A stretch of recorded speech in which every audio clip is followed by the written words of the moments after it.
ರಾಜ್ಯದಲ್ಲಿ ಭಾರಿ ಸಕ್ಸಸ್ ಪಡೆದ ಶಕ್ತಿ ಯೋಜನೆ 500 ಕೋಟಿ ತಲುಪಿದ ಮಹಿಳೆಯರ ಉಚಿತ ಪ್ರಯಾಣ ಎಂದು ಬಸ್ ಕಂಡಕ್ಟರ್ ಆಗಿ ಟಿಕೆಟ್ ವಿತರಿಸಲಿರುವ ಸಿಎಂ.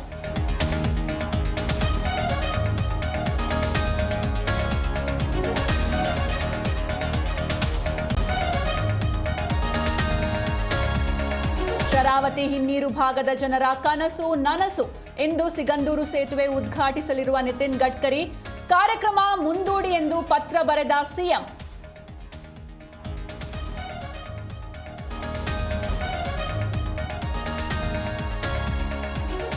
ಆಟವಾಡುತ್ತಾ ಕ್ಲಿಪ್ ನುಂಗಿದ್ದ 5 ವರ್ಷದ ಬಾಲಕ. ಮಗುವಿನ ಗಂಟಲಿನಲ್ಲಿದ್ದ ಕ್ಲಿಪ್ ಹೊರತೆಗೆದ ವೈದ್ಯರು.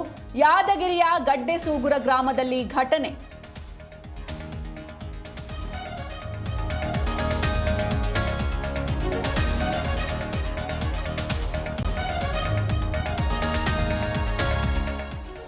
ನಿವೃತ್ತ ಗ್ರಾಮ ಲೆಕ್ಕಿಗನಿಂದ ದಲಿತರ ಮೇಲೆ ಹಲ್ಲೆ ಆರೋಪ.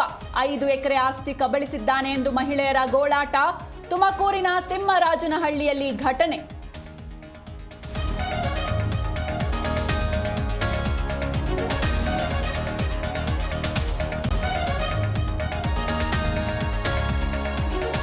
ಇಂದು ಭೂಮಿಯತ್ತ 4 ಗಗನಯಾತ್ರಿಗಳು.